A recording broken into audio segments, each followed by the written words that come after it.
네, 여러분 안녕하십니까? 9월 4일 수요일 아침입니다. 출발 딜사이트 시작합니다. 박명석입니다. 오늘도 아마 일어나서 이제 investing.com이나 어떤 주식 어플들 확인하시고 조금은 놀라고 당황하셨죠. 엔비디아가 9% 넘게 급락했습니다. 그런데 뭐 그나마 다행이라고 해야 될까요? 엔비디아 잘못은 아닙니다. 엔비디아에 어떤 문제가 생긴 건 아니고요.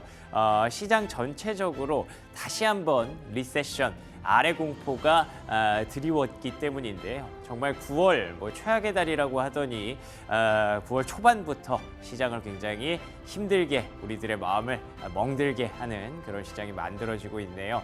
자, 그러면 이럴 때 중심 잘 잡고 냉정하게 시장 판단 한번 해봐야죠. 브리핑 뉴욕 지금부터 시작하도록 하겠습니다. 자, 보시는 것처럼 뉴욕 증시 마감 상황 빨간색이 없습니다. 온통 파란색으로 불이 빛나고 있고요. 다우지수가 1.5%, 특히 나스닥은 무려 3% 폭락했습니다. 말씀드린 것처럼 엔비디아의 9.5% 급락이 영향을 크게 줬다고 볼 수 있을 것 같고요. S&P 500도 2.09% 하락하면서 3대 지수 일제히 급락하는 사태를 맞이했습니다. 근데 엔비디아만 10% 급락한 게 아닙니다. 보잉도 7% 하락했다는 점에서 말씀드린 것처럼 엔비디아 잘못이 아니고요. 전체적으로 리세션 공포, 경기 침체, 경기 둔화에 대한 우려가 시장을 잠식했다라고 보시면 될 것 같고요. 그나마 테슬라가 1.6% 하락으로 선방했죠. 어제 제가 잠깐 전해드렸던 뉴스였는데 테슬라가 중국에서 전기차 판매량이 전년 동기 대비해서 소폭 증가했다는 부분, 이 외에도 어쨌든 좀 볼만한 섹터는 분명히 좀 있었습니다. 그 섹터에 대해서도 한번 준비를 했으니까 끝까지 참고해 주시기 바랍니다. 자, 그러면 오늘장 체크 포인트들 하나씩 또 점검해 보도록 하겠습니다. 몇 가지 좀 지표와 어떤 그 움직임들만 봐도 시장이 어떻게 반응을 했는지 바로 알게 되실 겁니다. ISM 제조업 지표고요. 제조업이 요즘 좀 부진하다라는 얘기는 있었습니다만 47.2가 나오면서 이번에도 예상치를 하회했습니다. 보시는 것처럼 저번 달보다는 좋았어요. 그런데도 지금 계속 고점 찍고 내려오고 있는 추세가 바뀐 건 아니잖아요. 이 부분이 좀 크리티컬하게 시장에 작용을 했다고 봐야 될 것 같고요. 다음 장 넘겨주시면요. 이외에 유가가 또 급락을 했습니다. 70달러, 70.4달러까지 내려왔고요. 어제 유가를 보여드리면서 지정학적 불확실성이 의외로 그렇게 크지 않을 수 있고 이게 위쪽으로 올라오기가 어려워 보인다. 그렇기 때문에 문제가 안 될 수도 있겠다라고 넘겼는데 오히려 이 아래쪽을 뚫고 내려가는 게 문제였군요. 보시는 것처럼 여기 지지받았던 선들을 하회하고 내려갔기 때문에 이 부분도 경기가 생각보다 많이 둔화되는 거 아니야? 라는 부분들을 자극하기에 충분했던 것 같습니다. 그리고 또 다음 장 넘겨주시면요. 여기에 마침 또 애틀랜타 연은에서 발표하는 GDP 전망치까지 꺾였습니다. 2%대를 유지하다가 거기에서 최근에 다시 주간 실업수당 청구 건수가 괜찮아 보이고 나름대로 여러 가지 그 이벤트들을 소화하면서 좀 올려놨었는데 이걸 또 바로 내렸어요. 앞서 보셨던 ISM 제조업 PMI 보고 작동한 것 같기도 하고요. 그리고 유가가 급락하는 걸 보고 또 이 부분을 수정하는 부분들이 있었겠죠. 확실히 9월이 좀 힘들긴 한 것 같습니다. 유가가 급락한 것도 이제 8월까지가 딱 휴가철이고 미국의 드라이빙 시즌 휴가철이 끝나면 그런 부분들을 반영하면서 유가가 좀 내려가는 부분들이 있었기 때문에 GDP 전망치도 같이 하락을 했다라고 보시면 될 것 같은데요. 다음 장 넘겨주시면 이 모든 상황이 결국 이 화면 하나로 정리가 됩니다. 10년물 국채금리가 또 이렇게 급락을 했다는 거죠. 3.8%까지 내려가는 금리. 근데 냉정히 한번 따져볼까요? 제조업 PMI가 47.2가 나왔습니다. 물론 50 아래지만 지난달에 46보다 올랐고요. 그리고 국제유가 WTI 70달러. 이게 침체를 말할 만한 그런 수준일까요? 그리고 세 번째 GDP 전망치, 3분기 GDP 전망치가 어쨌든 2%의 성장입니다. 그런데 왜 이렇게까지 두려워하고 침체를 걱정하느냐? 아마도 제 생각에는 고용이 남아있기 때문인 것 같습니다. 내일부터 ADP 민간 고용, 그리고 목요일에 주간 실업수당 청구 건수, 또 금요일에 고용 보고서까지 안 좋을 게 예상이 되잖아요. 지난달에 이미 실업률 4.3%를 찍었고 임금 상승률 내려갈 것 같고, 그렇기 때문에 미리 좀 모든 것들을 염두에 두면서 반영을 하는 거죠. 그래서 일단 지금 보시는 것처럼 이 10년물 국채금리가 뭐 지난번에 저점까지 내려가지는 않았어요. 이 정도가 아니라면 시장은 또 뭐 자연스럽게 소화를 하고 넘어가겠지만, 어쨌든 고용이라는 하나의 허들이 좀 남았다는 점에서 조금 더 미리 긴장을 하고 있다라고 보시면 될 것 같습니다. 자, 그러면 두 번째 체크 포인트로 한번 넘어가 보겠습니다. 자, 9월 얘기를 하더니 확실히 9월은 좀 쉽지 않구나라는 걸 느끼게 해주는 하루였는데요. 그러면 9월에 왜 이렇게 안 좋고 왜 이렇게 안 좋다는 얘기를 하고 어떤 포트폴리오가 필요한가 좀 찾아봤더니, 보시는 것처럼 그냥 누가 봐도 9월은 역사적으로 안 좋은 달임에 틀림이 없습니다. 근데 오히려 이런 부분이 더 심리를 멍들게 한다고 하더라고요. 왜 안 좋다 얘기하면 더 안 좋게 느껴지는 거 아시죠? 경기가 안 좋다, 경기 침체된다 하면 나도 좀 뭔가 소비를 줄여야겠네 하면서 더 그게 또 매크로적인 경기 침체로 이어지는 경우가 많거든요. 시장도 마찬가지예요. 이번에 시장 안 좋대, 9월에 안 좋대 하니까 거래가 계속 줄어들고 다들 지켜보기만 하는 거죠. 그러니까 더 이런 상황이 좀 발생하는 건데, 그걸 해결하기 위한 방법으로 뭐 다양화, 그리고 방어적 포트폴리오, 펀더멘털에 집중하라, 이런 얘기들이 있는데 사실 뭐 의미가 있겠습니까? 큰 의미가 없다고 봐야 될 것 같고요. 일단은 지금 9월이 정말 그대로 안 좋은지 계속 좀 지켜봐야 된다라는 판단이 있는 한편으로, 다음 장 넘겨주시면 약간 좀 걱정이 되는 게 이 부분이에요. 월가의 강세론자로 알려져 있는 톰리라는 분, 저분까지도 S&P 500이 아마 지금 상황에서 한 7에서 10% 정도 풀백, 좀 더 밀릴 수 있다라고 얘기를 하고 있거든요. 이런 심리들이 계속 작용을 하면 뭐 시장은 일어나기가 좀 쉽지 않겠다라고 봐야 되는 부분인데, 결국에는 여기서 우리가 판단해야 될 건 둘 중에 하나의 스탠스가 필요한 것 같아요. 톰리 CEO가 얘기를 한 부분 중에 쭉 보시면 올해 8개월 중에 7개월 동안 올랐기 때문에 뭐 이번 달에 조정받는 거 어떻게 보면 당연할 수 있다라고 보는 관점이고요. 말씀드렸던 것처럼 역사적으로 9월이 부진했고 거기다가 대선 불확실성까지 들어오고 있기 때문에 이게 아마 영향이 좀 있을 것이다.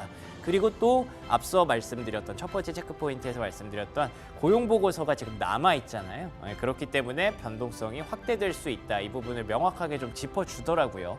그런데 제가 둘 중에 하나를 정해야 된다라고 말씀드린 게 이거예요. 향후 8주 동안 조정이 나오면 그때가 아마 매수 기회가 될 수도 있다라고 얘기를 하는 부분. 그러니까 앞으로 이번 달 그리고 다음 달 초까지 뭐 대선 변동성 들어가고 정말 정신 없을 때, FOMC 나오고 정신 없는 동안 시장은 계속 변동성이 나올 텐데, 그때 다른 쪽으로 뭐 앞서 말씀드렸던 방어적 포트폴리오로 피신을 하는 방법이 있을 것 같고요. 두 번째는 그때 계속 현금을 조금씩 축적해 놨던 거를 조금씩 쓰는 거죠. 내가 봤을 때 이 정도까지 왔을 때는 사는 게 필승이야. 어제도 말씀드렸던 것처럼 M7이 RSI 과매도 구간에 오기 시작하면 RSI 40 밑으로 떨어지면 항상 필승이었다고 말씀드렸잖아요. 그래서 그 두 가지 스탠스 중에 하나를 좀 가져가셔야 될 것 같고요.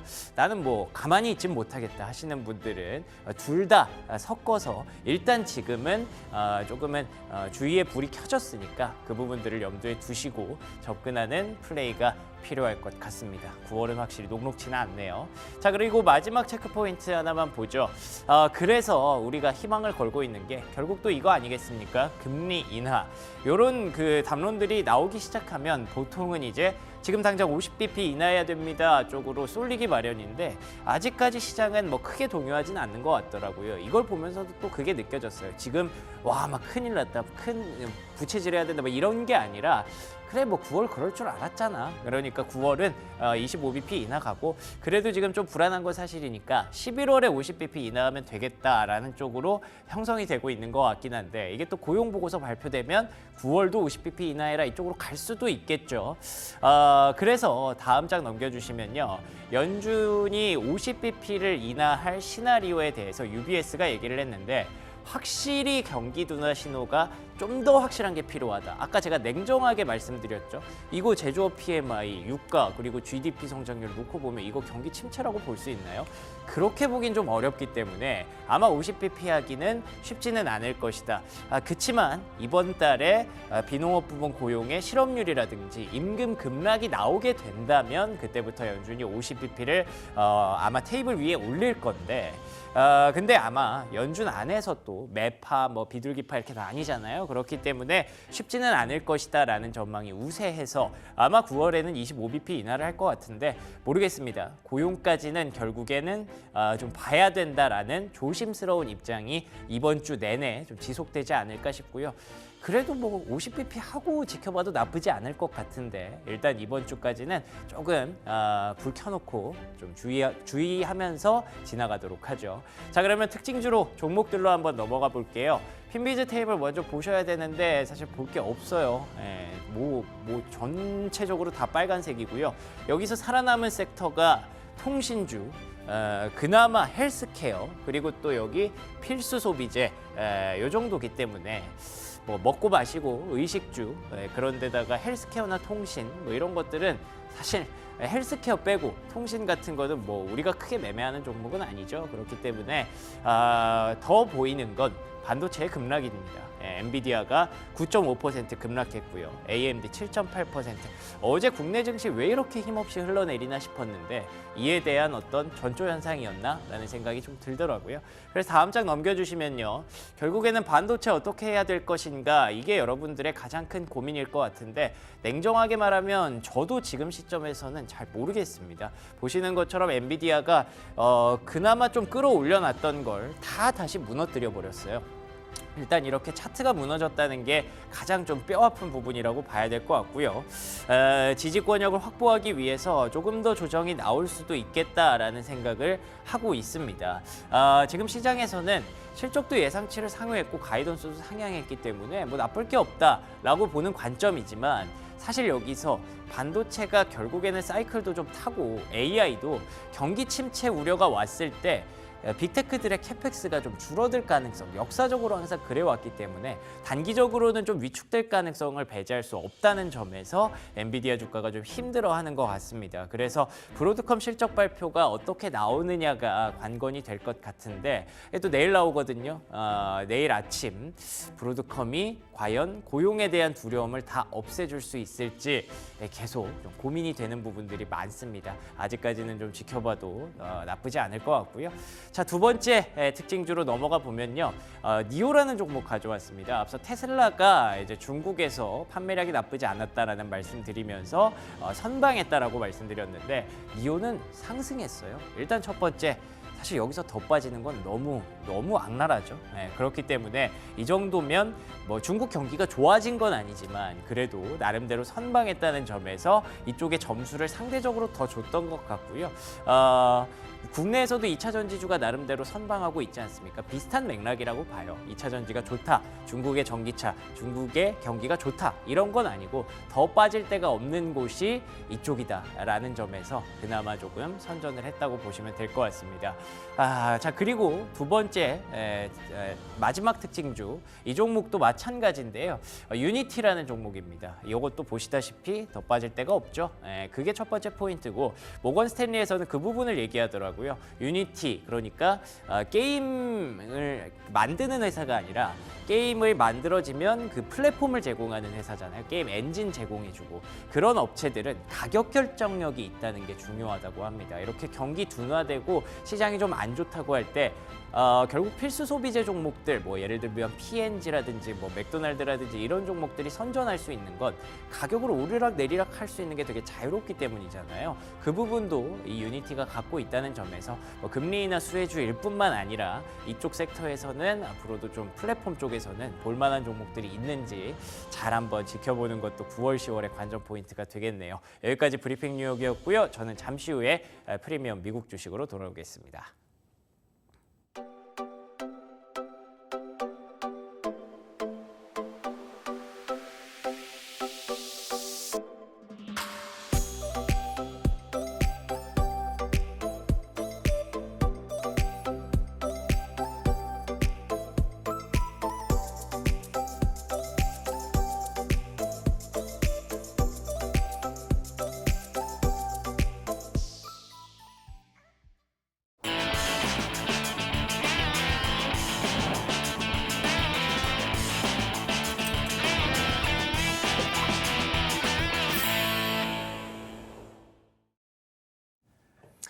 네, 글로벌 증시 마감 상황 분석해보고요. 오늘 국내 증시 전망까지 이어가는 시간입니다. 프리미엄 미국 주식 오늘 조금 두려워하시는 분들이 많은 것 같은데 엔비디아의 급락에 이어서 시간 외 프리장에서도 지금 엔비디아가 추가 하락하고 있다는 얘기가 들어오고 있네요. 2%가량 추가 약세가 나오고 있는 상황. 국내 증시가 더 걱정이네요. US 스탁 성정모 연구원 한번 만나보고 대안 논의해보도록 하겠습니다. 연구원님 안녕하세요. 예, 안녕하십니까. 네, 반갑습니다. 방금 말씀드린 것처럼 일단은 전반적으로 시장이 안 좋았는데 그 안에서 반도체가 더 특히 더 나빴던 그 부분이 아마 서학개미 분들의 포트폴리오에 타격을 많이 좀 줬을 것 같습니다. 일단은 상황을 한번 보고요. 그래야 좀 해결 방안이 나올 테니까 전반적인 흐름 그리고 그 흐름을 만들어낸 배경 어떤 쪽에 있었을까요? 아무래도 어제 이제 장 초반에 나왔던 ISM 제조업 지수가 기대 이하 수준으로 나오면서 다시 한번 경기 침체 우려가 조금씩 고개를 들고 있습니다. 근데 이게 생각보다 막 그렇게까지 크게 예상치보다 낮았던 건 아닌데 현재 시장이 워낙 좀 9월이 되다 보니까 9월 역사적 통계도 좋지 않았고 그리고 또 이제 금리 인하를 연말까지 몇 번 해야 되냐, 25bp, 50bp, 100bp 얼마나 해야 되냐, 그거에 대한 논쟁도 계속 되고 있는 상황이다 보니 그래서 조금 예상보다 그렇게까지 많이 미스한 건 아니지만 시장에서 좀 크게 반응했다 보면 될 것 같고 또 그 외에도 뭐 미국에서도 제조업 지표가 조금씩 늦춰지고 있는데 뭐 중국을 비롯해서 뭐 유럽의 폭스바겐도 조금 수요 둔화 때문에 공장 폐쇄하겠다 그런 이야기 나오다 보니 유가 급락까지 겹치면서 어제 전반적으로 시장이 좀 좋지 못했습니다. 그 외에도 그리고 앞으로 이번 주에 또 비농업 고용 지표도 나오고 ISM 서비스업 PMI 지수 그리고 다음 주에는 뭐 CPI 데이터 이렇게 계속 이어지다 보니까 9월 한 이제 FOMC 전후까지 해서는 계속해서 시장 변동성이 좀 더 커질 가능성이 있으니까 이걸 좀 유의할 필요 있을 것 같고요. 그리고 엔비디아 같은 경우에는 조금 어제 한 9.5%, 10% 가까이 급락하는 모습 보여주고 현재 애프터마켓에서 또 하락하고 있는데 이제 미국 법무부에서 반독점 조사 관련해서 소환장을 현재 엔비디아에 보냈다는 소식 나오고 있거든요. 근데 이제 반독점 조사 관련해서는 항상 미국의 빅테크 기업들은 계속해서 들고 가야 할 숙제 문제이기 때문에 그렇게까지 걱정하지 않아도 될 것 같다. 그렇게 판단하고 있습니다.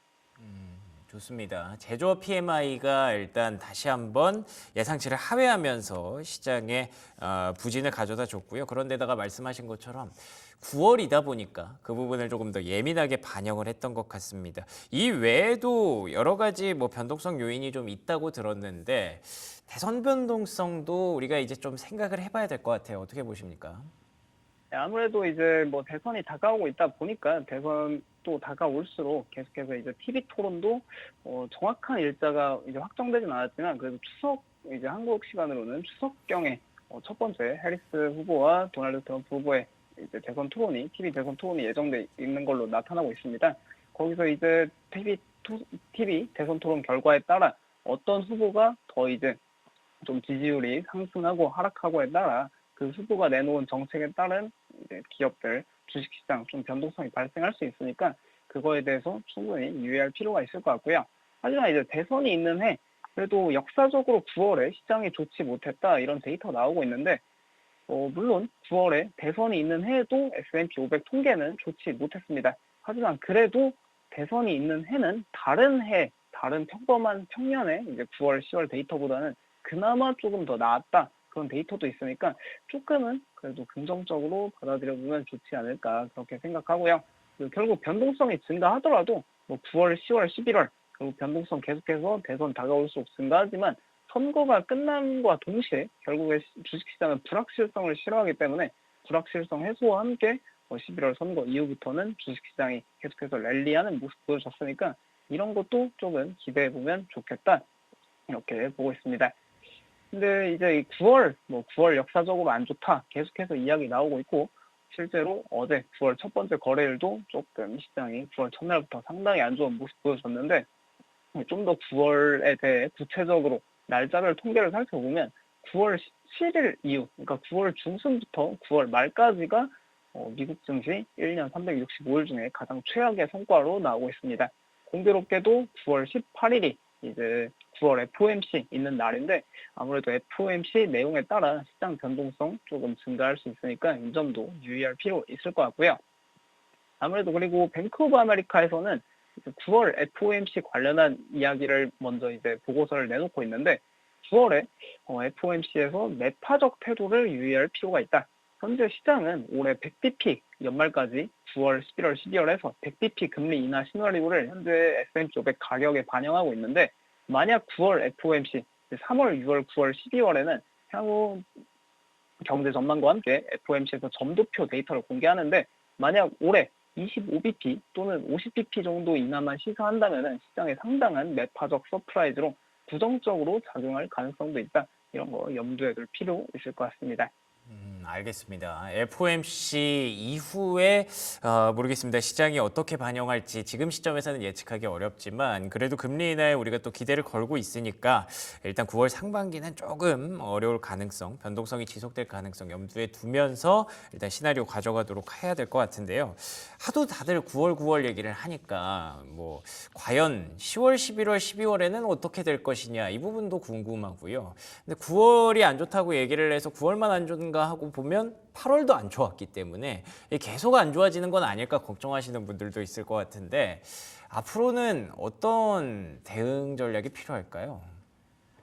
오늘 이제 CNBC의 펀드 스트레스의 탐리, 이제 월가의 대표적 강세론자로 꼽히는 탐리 전문 이제 탐리 펀드 스트레스의 창업자도 오늘 이제 CNBC에 출연해서 하는 말이 결국 뭐 앞으로 현재 1월에서 8월까지 약 1월에서 8월 8개월 동안 7개월이 8달 중에 7달이 주식이 상승했다 보니까 충분히 향후 8주간은 조금 주가가 쉬어갈 수 있다. 약 5에서 7% 정도, 많게는 7에서 10%까지 주가 조정이 나타날 수 있다라고 이야기하고 있는데 결국 이제 뭐 펀드 스트레스 탐리 창업자도 똑같이 이야기하는 게 앞으로 향후 8주간 주가 조정이 나타난다면은 이게 긍정적 관점으로 받아들여야지 이거를 너무 막 비관적으로 볼 필요는 없다. 오히려 주식 매수 기회로 바라봐야 한다. 그런 이야기 하고 있습니다. 그리고 실제로 뭐 이제 2023년 이제 주식시장 S&P 500 퍼포먼스하고 2024년 주가 흐름이 현재 상당히 흡사한 모습 보여주고 있는데 작년에도 이맘때 주가가 좀 좋지 못하다가 10월 말에 그때 이제 금리 인하 좀 가능성이 있다. 뭐 CPI 데이터 낮게 나오니까 주가가 쭉쭉 이제 상승한 모습 보여주고 있는데 올해도 약간 작년과 좀 판박이 모습을 보여주고 있다 보니까 결국에 뭐 대선이 끝나면은 결국 시장이 좀 연말 갈수록 좋아지지 않을까 그런 데이터 나타나고 있으니까 확실히 FOMC 이후에 만약에 9월 뭐 17일부터 9월 30일까지 진짜 역사적 통계에 따라 시장이 좋지 못한 모습을 보여준다면은 긍정적으로 접근해 보는 게 어떨까 그렇게 접근하면 좋을 것 같습니다. 알겠습니다. 어느 정도 뭐 9월이 안 좋다라는 얘기 예상은 했습니다만 그래도 실제로 이렇게 얻어맞으니까 또 신경이 계속 쓰이고 그러면 앞으로 이제 현금을 어떻게 쓸 것이냐가 중요한데 그걸 일단은 지금은 조금 더 지켜보면서 뭐 대선이라든지 이런 변동성 해소한 이후에 활용해도 늦지 않겠다라는 생각도 좀 들기는 하네요. 타이밍과 방법 이런 것들 계속 고민해 봐야 될 것 같습니다. 자, 그러면 종목들 한번 확인해 볼게요. 반도체 이외에도 또 볼만한 종목들이 분명히 있었을 것 같은데 어떤 종목들 보셨을까요? 아무래도 오늘 이제 좀 이야기하려는 거는 반도체 섹터 자체는 좀 시장 하락을 하고 있고 어제는 시장 전반적으로 모두가 사실상 필수 소비재, 뭐 유틸리티, 헬스케어의 좀 경기 방어적 성격 외에는 다 하락하는 모습 보여줬는데 그래도 시장이 이렇게 하락할 때 좀 넉넉히 있기보다는 향후에 시장이 반등할 때 어떤 섹터가 더 잘 나갈지 그런 거를 좀 이제 찾아보는 시간을 가지면 좋거든요. 그래서 이제 준비한 게 아무래도 미국이 어제자로 본격적으로 미국의 신학기 시즌이 시작됐습니다. 미국 같은 경우에는 한국이랑 다르게 9월 학기제를 하고 있다 보니까 어제 이제 노동절 연휴 쉬고 9월 3일 화요일부터 학교를 다시 가게 된 이제 지역이 상당히 많은데 여기서 좀 관련해서 이제 트렌드 데이터가 꽤 많이 나오고 있습니다. 특히 신학기 시즌에는 국내야 이제 교복 입고 다니고 하지만 미국에서는 다들 개성을 이제 강조하고 그러다 보니까 막 이 신학기 시즌, 백투스쿨 시즌에 쇼핑도 많이 하고 또 의류 구매도 활발하게 증가하는 상황이 나타나는데 올해 현재 2024년 신학기 시즌에 좀 패션 트렌드가 눈에 뜨고 있어서 이걸 한번 소개해드리려고 합니다. 일단 이 패션 트렌드 올해 학생들이 학교에 새롭게 가게 되면서 많이 찾고 있는 제품을 보니까 레깅스 수요는 많이 감소하고 있다. 과거에 분명히 룰루레몬이 이런 레깅스 트렌드와 함께 큰 폭의 성장을 했는데 이제 레깅스 수요는 점점 줄어들고 있고 그 자리를 대신해서 이제 스웨트팬츠하고 데님이 유행을 주도하고 있다. 이런 이야기 나오고 있습니다. 이 스웨트팬츠 같은 경우에는 좀 국내에서 보는 뭐 트레이닝복, 속된 말로 이제 트레이닝이라고도 부르고 하는데 이런 편안한 복장이 이제 새로운 레깅스 역할을 맡고 있다. 이런 이야기 나오고 있고 뭐 데님 의류에서도 청 반바지, 청 치마, 청 자켓 이런 모든 데님 소재가 다 유행을 하고 있다 보니까 이런 쪽을 주로 판매하는 그런 의류 기업들 한번 체크해봐도 좋을 것 같고 뭐 이제 스스로 뭐 쇼핑하는 중고등학생들 외에도 부모님이 의류 구매해서 초등 저학년들, 뭐 초등학교 1학년들 새롭게 학교 갈 때 의류 구매해주고 하는데 이런 초등 저학년들 사이에서도 데님이나 스웨트팬츠 같은 좀 편안하고 Y2K 레트로 트렌드를 주도하는 그런 의류 이 트렌드가 나타나고 있으니까 이런 쪽도 확실히 한번 체크해보면 좋을 것 같습니다. 그 외에도 확실히 요즘 Z세대, 젠지 하면은 개성을 강조하고 뭐 자신을 드러내는 걸 좋아한다. 그런 식으로 많이들 이야기를 하고 있는데 그러다 보니까 뭐 이런 랄프 로렌이나 유니클로에서도 뭐 각자만의 커스터마이징 서비스, 각자 스스로 의류를 만들어서 입을 수 있는 서비스를 론칭하며 이런 게 좀 수요가 많이 증가하고 있다. 이런 데이터 나오고 있습니다. 알겠습니다. 백투스쿨 그러니까 미국의 신학기 시즌이 오면서 뭔가 새로운 패션 트렌드들이 확인이 되고 있군요. 그러면 이와 관련된 종목들도 좀 있을 것 같은데 어떤 종목들이 있을까요? 예, 이런 의류 트렌드, 확실히 이런 쪽에 많은 기업들 나타나고 있는데, 최근 이제 미국 주식시장에서 뭐 시선은 다들 AI, 반도체에 많이 쏠려 있지만, 신발 기업들, 뭐 의류 기업들 꽤 좋은 퍼포먼스 많이 보여주고 있습니다. 근데 이제 좀 부진한 트렌드를 보여주는 기업도 있는데, 이 룰루레몬 같은 경우가 그리고 레깅스 수요가 줄고 스웨트팬츠 같은 편안한 펑퍼짐한 스타일이 증가하다 보니까 룰루레몬은 좀 좋지 못한 모습 보여주고 있고, 그리고 반면에 이제 랄프 로렌 같은 경우에 각자 개인만의 뭐 커스터마이징 서비스 이런 걸 론칭하면서 이제 좀 나만의 개성을 갖고 싶다 이런 학생들 사이에서 수요가 증가하고 있다 이런 이야기도 나오고 있습니다. 그리고 콘투어 브랜드라고 여기는 이제 과거 VF 코퍼레이션에서 분사된 기업인데 이제 국내에서도 판매하고 있는 리하고 랭글러 브랜드를 판매하고 있거든요. 여기는 이제 또 데님 의류가 수요가 증가하고 있다. 뭐 이런 이야기 나오니까 랭글러 운영하고 있는 콘투어 브랜드도 최근 주가 사상 최고가 흐름 보여주고 있고요. 그리고 미국 신학기 시즌에 뭐 의류뿐만 아니라 올해 신발 트렌드도 조금 흥미로운 이야기가 많이 나오고 있습니다. 최근 나이키 주가가 정말 좋지 못한데 그거를 마치 반증하고 있듯이 미국의 학생들도 신학기 시즌에 나이키 대신에 뉴발란스, 아식스, 아디다스, 삼바 같은 모델을 선택하고 있다 이야기 나오고 있고 이런 뭐 뉴발란스, 아식스, 아디다스 외에는 뭐 온러닝의 온 클라우드 5라는 이 또 하얀색 신발 이게 또 여학생들 사이에서 독보적 인기를 끌고 있다고 하네요. 그러다 보니 뭐 온홀딩, 온 클라우드 5 하얀색 모델 팔고 있는 온홀딩 같은 경우에도 상당히 좋은 주가 흐름 계속해서 보여주고 있습니다. 이외에도 미국의 백투스쿨 시즌 하면은 항상 뭐 의류 구매, 신발 구매 외에도 미국에서는 항상 이 텀블러 항상 들고 다니는데 이 텀블러에서도 국내에도 계속해서 작년부터 막 인기 많이 끌고 있는 스탠리 텀블러 인기 계속되고 있는데 올해는 스탠리 텀블러 외에도 오알라, 하이드로 플라스크, 그리고 룰루레몬 텀블러 인기가 증가하고 있다 이런 이야기 나오고 있습니다. 근데 또 미국 증시에서 이런 텀블러 기업 하면은 대표적으로 꼽히고 있는 게 예티홀딩스에서 만들고 있는 예티 텀블러인데 근데 특이하게도 이 예티 텀블러가 과거에는 분명히 인기가 많았는데 올해에는 이 신학기 시즌에 전혀 거론되지 않고 있다. 이런 것도 체크해보면 좋을 것 같습니다. 결국에 이렇게 신학기 시즌 트렌드를 보면서 뭐 소비 둔화가 아니라 소비 선호 이동에 좀 주목해보면 좋지 않을까 그렇게 생각하고 있고요. 네, 알겠습니다. 자, 일단 좀 편한 옷을 추구한다는 점에서 룰루레몬, 그리고 또 커스터마이징 쪽에서 랄프 로렌, 데님 쪽에서 콘투어 브랜드, 또 러닝화, 온홀딩스까지, 또 거기다가 텀블러, 예티홀딩스까지 굉장히 많네요, 종목들이. 이런 종목들이 새로운 또 트렌드를 만들어 나가고 있다는 점에서 미국 또 뿐만 아니라 국내에서도 뭐 패션 좋아하시는 분들은 많이 관심 있게 보실 것 같습니다. 자, 그러면 마지막으로 오늘의 미친 주식 한번 확인해 봐야 됩니다. 지난주에 샤크닌자에 좀 기억이 남는데 오늘은 어떤 종목일까요? 예, 오늘은 조금 또 다른 느낌으로 이제 아무래도 미국 증시가 역사적으로 9월에 좀 좋지 못한 모습을 보이기도 하고 좀 변동성도 커질 가능성이 높다 보니까 오늘 소개해드리는 기업은 경기가 좋건 나쁘건 크게 상관없이 꾸준히 성장할 수 있는 분야인 손해보험사 올스테이트라는 기업입니다.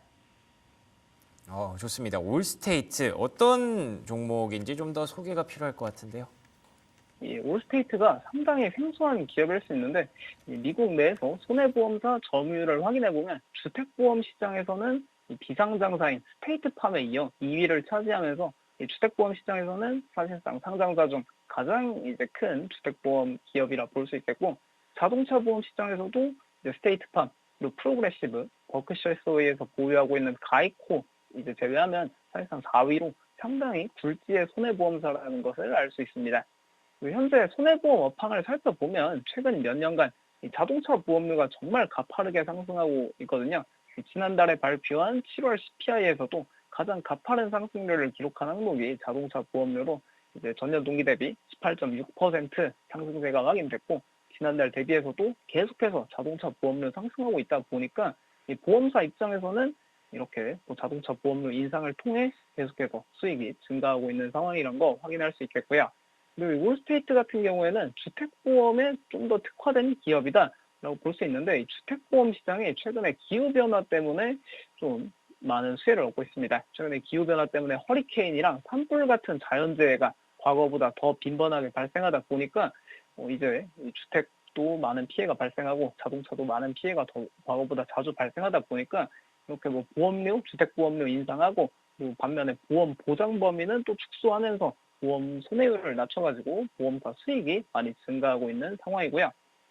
그리고 원래 이 보험료를 인상하려면 미국에서는 주정부 승인이 필요한데 근데 이렇게 가파른 보험료 인상이 원래는 좀 나타나기 힘든 상황이거든요. 하지만 최근에 이 기후변화 때문에 자연재해가 너무 빈번하게 일어나고 있고 피해 규모도 커지고 있다 보니까 보험사 입장에서는 주정부에서 보험료 인상 승인 안 해주면은 우리 해당 지역에서 사업 철수하겠다 이런 식으로 압박을 하고 있는 상황입니다. 그래서 현재 대다수 주에서 주택보험료가 작년 대비해서 막 20에서 30%, 많게는 40%씩 상승하면서 이 주택보험료 상승으로 인해 올스테이트 같은 기업이 계속해서 좀 수혜를 볼 가능성이 높다 이런 식으로 체크해보면 좋을 것 같습니다. 알겠습니다. 지금 경기 둔화 우려 이런 것들에 크게 영향을 받지 않을 수 있는 보험회사 올스테이트 얘기해 주셨는데요. 저희가 챙겨봐야 될 이벤트 이슈라든지 아니면 가격 매매 전략 이런 것들 한번 정리해 볼까요?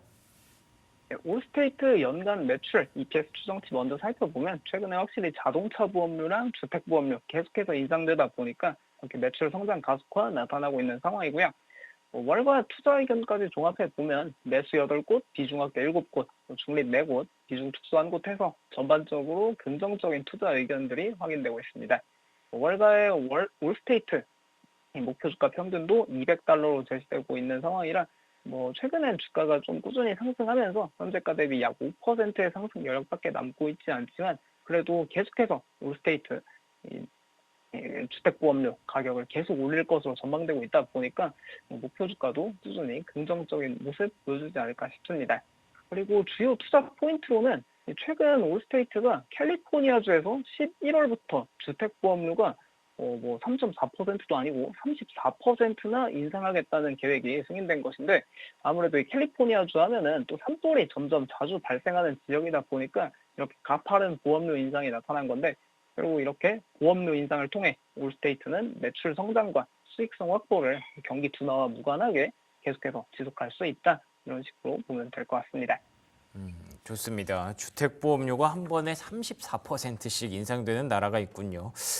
그러면 또 올스테이트 놓칠 수가 없겠네요. 월가의 목표 주가 평균은 200달러라고 정리해 주셨으니까 이 부분도 참고하시기 바랍니다. 지금까지 US 스탁 성정모 연구원과 얘기 나눠봤습니다. 오늘 좋은 말씀 고맙습니다.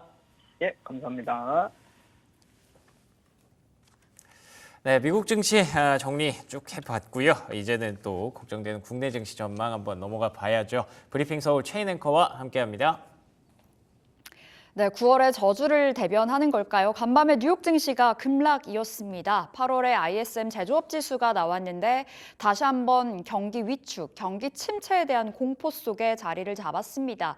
지난달 8월 5일에 시장이 급락을 했었잖아요. 전 세계 주식 시장이 흔들렸을 때 그때 고용 지표를 보고 급락이 나왔었고요. 이번 주 금요일에 있을 고용 지표를 앞두고 위험 회피 물량이 좀 선제적으로 나온 것으로도 풀이가 되고 있고요. 또한 엔화 가치가 다시금 강세를 보이면서 엔캐리 트레이드에 대한 그 잡음도 다시 흘러나와 주고 있습니다. 엔비디아가 결국에 9%가 넘게 급락을 했는데요. 과연 국내 증시 오늘 어떠한 표정을 지어줄까요? 좀 주의해서 시장을 전망해 보면서 대응해 봐야 되겠습니다. 자, 일단 어제 마감가부터 보실게요. 코스피가 전거래일 대비해서 0.6%의 하락으로 코스닥은 낙폭이 깊었습니다. 1%의 낙폭을 키우면서 760선에서 턱걸이 마감이 됐었는데요. 외국인 기관, 어제 거래소, 코스닥 일제히 쌍끌이 매도해주면서 부담이었었고요. 지난 8월 말부터 좀 들어왔었던 외국인들의 선물 포지션, 하지만 어제 같은 경우에는 매도 쪽으로, 그러니까 선물 시장에서도 4거래일 연속의 매도가 나와줬습니다. 지수 자체의 하방 압력을 키웠던 거는 역시나 반도체였겠죠. 삼성전자, SK하이닉스, 어제의 저가가 어제의 종가였습니다. 계속해서 낙폭을 키웠고 삼성전자는 2%, SK하이닉스는 3%의 급락, 외국인들이 강하게 물량을 던졌거든요. 간밤에 엔비디아 필두로 반도체주들이 일제히 좀 빠졌기 때문에 오늘 국내 증시 안에서의 반도체 점검 필수적이겠습니다. 잠시 후에 이야기 나눠보도록 하겠고요. 자, 어제 유한양액이 다시 한번 신고가를 돌파했습니다. 3%의 상승으로 마감이 됐고 장중에는 7%가량의 급등이 또 한 번 전개가 됐었고요. 이제 15만 원을 목전에 두고 있는 상황입니다. 삼성물산이 굉장히 좋았는데요. 이 신사업, 신재생 에너지에 관련해서 KB증권의 리포트가 있었고요. 차별적인 강점이 있다라고 평가를 했습니다. 이 신재생 관련해서는 금융 역량도 중요하고 사업 개발도 중요한데 삼성물산은 상사도 그리고 건설도 들고 있기 때문에 너무 좋다. 목표가 20만 원을 좀 재확인시켜주는 하루였습니다. 화장품주도 또 올라와 있네요. 그 직전일에도 강했었죠. 어제도 추가적인 상승을 보여줬었는데 역시나 고점 대비 많이 빠져 있다 보니 밸류에 대한 매력도가 부각이 되어가는 모습입니다. 화장품뿐만 아니라 소비주 전반적으로 좋았고요. APR이 5거래일 연속의 상승을 보여줬었고 삐아는 오름폭을 좀 반납을 했네요. 20%의 상승에서 7%의 상승으로, 그리고 실리콘투 4%, 잉글우드랩이 한 3%의 상승 보여줬고요. 이 직전 날에 좀 가지 못했었던, 그러니까 이 중국향 매출이 높았던 아모레퍼시픽과 코스맥스 또한 어제 장에서는 이 상승을 해줬다는 부분도 특징적으로 살펴보셔야 되겠습니다. 자, 그리고 두 번째로는 밸류업 볼게요. 이번 달 안에 코리아 밸류업 지수가 공개가 됩니다. 기대감으로 작용이 되고 있죠. LG, CJ, GS, LS 지주사들이 올라와 있고요. 이 밖에 금융, 보험, 그리고 증권사 너나 할 것 없이 좋았던 하루였습니다.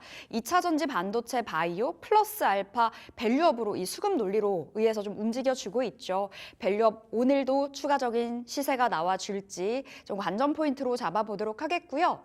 자, 다음으로는 STO가 올라와 있습니다. STO 토큰 증권 관련주 시세의 연속성이 잡히고 있어서 새로운 테마주로의 탄생일까라는 생각이 드는데 이번 주 안에 토큰 증권 개정안이 발의가 된다고 합니다. 지난해에도 한 차례 발의가 된 바 있었는데 그 문턱을 넘지는 못했었고요. 지금 현재는 여야 모두가 이견이 없는 상태여서 좀 쉽게 넘어설 거다라는 이야기가 나와주고 있습니다. 갤럭시와 SM, 핑거가 모두 다 상한가 들어가서 풀리지 않은 채 끝이 났고요. 갤럭시와 머니트리, K옥션, FSN 같은 종목들 일제히 시세가 나와줬던 하루였습니다. 자, 어제 시장 안에서 특징적이었던 섹터들 살펴볼게요. 방산이었습니다. 방산이 개장 직후에 굉장히 좋은 흐름을 보여줬었는데 모멘텀이 있었습니다. 폴란드에서 국제방위산업 전시회가 개막이 됐습니다. MSPO라는 건데요. 주최 측에서는 홈페이지에 이 한국의 방산 기업들을 아시안 타이쿤이라고 칭하면서 MSPO의 최고의 발걸음을 내딛는다라고까지도 표현을 했습니다. 굉장히 기대감이 큰 발언이었죠.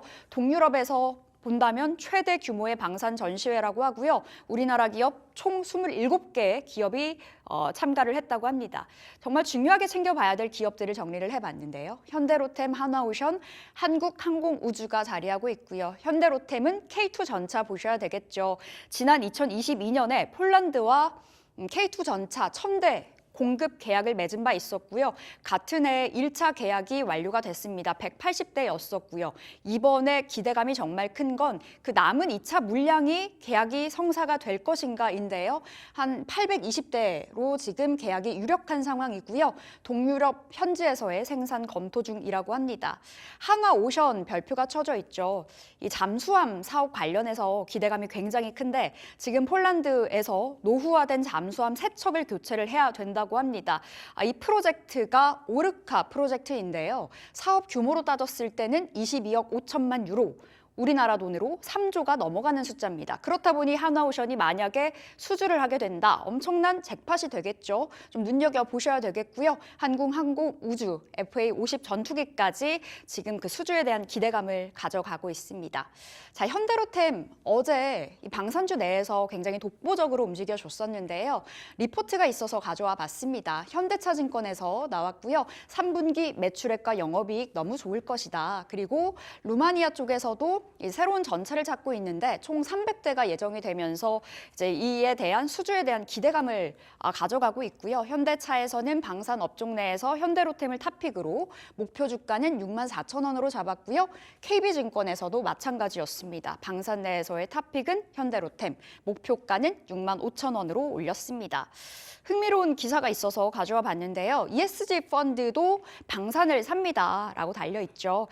ESG 투자 관점으로 본다면 방산, 전쟁과 관련이 되어 있다 보니까 죄악주로 묶이곤 하는데 그런데 전쟁, 우크라이나 러시아 전쟁이 길어지고 있고 AI 열풍으로 인해서 에너지 가격은 올라가면서 석탄과 원전에도 돈이 많이 들죠. 그렇다 보니 수익 창출이 정말 중요하다 보니 ESG 펀드마저도 방산을 삽니다라는 기사가 있더라고요. 참고해 보시라고 가져왔고요.